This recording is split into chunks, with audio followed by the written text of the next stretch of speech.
అందరికీ నమస్కారం. నేను మీ కీర్తన. ముందుగా తెలుగింటి ఆడపడుచులకు అందరికీ కూడా బతుకమ్మ పండుగ శుభాకాంక్షలు.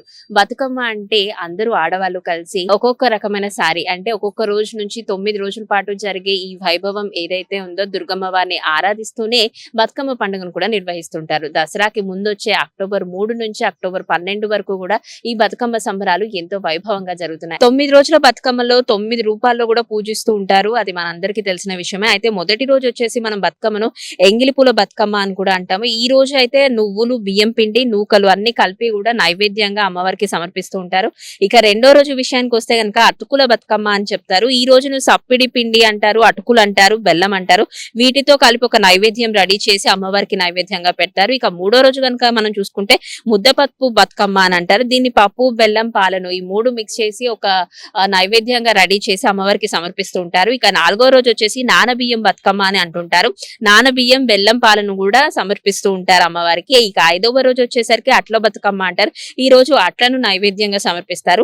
ఆరవ రోజు వచ్చేసరికి అలిగిన బతుకమ్మ అని పిలుస్తారు. ఈ రోజు అసలు నైవేద్యం ఏది కూడా పెట్టరు అని చెప్పి తెలుస్తుంది. దీనికి కూడా కథనాలు చాలా ఉన్నాయి.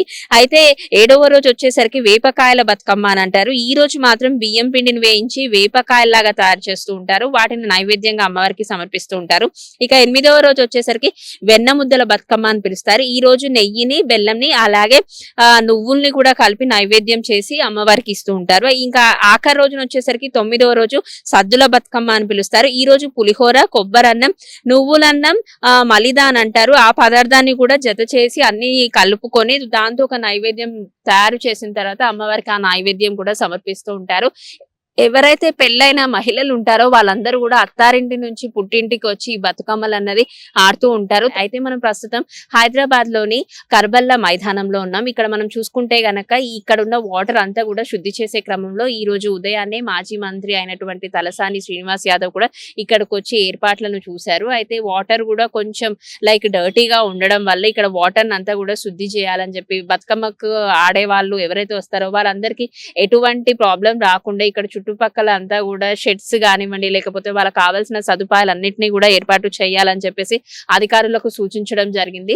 ఇది మాత్రమే కాకుండా మొదటగా అనుకున్నట్టు మనం ఎంగిలి పూల బతుకమ్మతో మొదలైన ఈ బతుకమ్మ సద్దుల బతుకమ్మతో ముగుస్తుంది.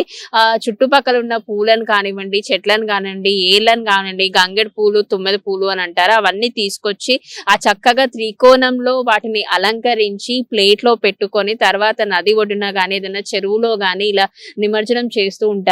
ఆ బతుకమ్మ నిమజ్జనం చేసే క్రమంలో కూడా ఎటువంటి అవాంఛనీయ సంఘటనలు జరగకుండా తగిన జాగ్రత్తలన్నీ కూడా తీసుకోవాలని చెప్పేసి ఇక్కడ అధికారులకు సూచించడం జరిగింది. ఇక్కడ మనం చుట్టుపక్కల ఈ ప్రిమిసెస్ అంతా చూసుకుంటే ప్రస్తుతానికి ఈ రోజు వరకు మాత్రం ఇక్కడ అంతా కొంచెం చెత్తతో పేరుకుపోయిందనే చెప్పొచ్చు. వాటర్ కూడా అంత క్లీన్ గా లేదు. ఈ క్లీన్ అంటే ఈ వాటర్ ని క్లీన్ చేయాలన్నా ఇక్కడ ఉన్న చెత్తను కూడా తీయాలి అని అంటే ఇంకొద్ది రోజులు టైం పడుతుంది. అంటే బతుకమ్మ లాస్ట్ డే ఎప్పుడైతే ఉందో సద్దుల బతుకమ్మ నాటికి ఇక్కడ అంతా క్లీన్ చేసేసి మహిళలు కానివ్వండి, చిన్నపిల్లలు కానివ్వండి అంటే అలంకరణ అంతా ముగించుకొని స్వచ్ఛంగా అమ్మవారే వస్తున్నారా అన్నంత స్వచ్ఛంగా మనసును కూడా శుద్ధి చేసుకొని ఎటువంటి పాపాలు చేయకుండా ఈ 9-10 రోజుల వరకు మనం నాన్ వెజ్ కూడా ఏం తినకుండా అమ్మవారికి అలా నిష్టగా గనక పూజ చేసుకొని ఉంటే ఆ దేవుడు ఆశీస్సులు అందరిపైన ఉంటాయని చెప్పేసి ప్రతి ఒక్కరి కూడా నమ్ముతూ ఉంటారు. అయితే మరికొంతమందికి కొన్ని డౌట్స్ ఉండొచ్చు. అమ్మవారికి మనము నాన్ వెజ్ నే పెడుతూ ఉంటాము, అమ్మవారే స్వీకరిస్తున్నప్పుడు సామాన్య భక్తులు మనం తినడానికి ఏంటి అని ఒక చిన్న డౌట్స్ రావచ్చు. కాకపోతే మనం ఎప్పుడైతే పూలని తాకుతామో ఆ పూల నుంచి వెదజల్లే సుగంధం ఏదైతే ఉంటుందో అది మనకి ఆరోగ్యానికి కూడా చాలా మంచిది. గంగెడు పూలు కానివ్వండి, తుమ్మెద పూలు కానివ్వండి, ఇవన్నీ తెచ్చుకోవడం వల్ల కూడా మన ఆరోగ్యానికి మంచిది. అవి ముట్టుకున్నప్పుడు మన శరీరంలో ఎటువంటి బ్యాక్టీరియా ఉన్నా కూడా వెళ్ళిపోతుంది అని చెప్పి పెద్దలు కూడా చెప్తూ ఉంటారు.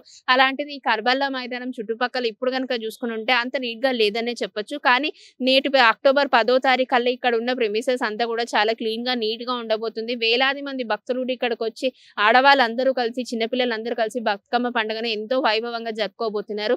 మరిన్ని అప్డేట్స్ కోసం చూస్తూనే ఉండండి మన పొలిటికోస్. సో ఇది ఇప్పటి వరకు ఉన్న update. Video journalist Venkat Goud తో కీర్తన, పొలిటికోస్ రిపోర్టింగ్ ఫ్రమ్ కర్బల్లా మైదానం, హైదరాబాద్.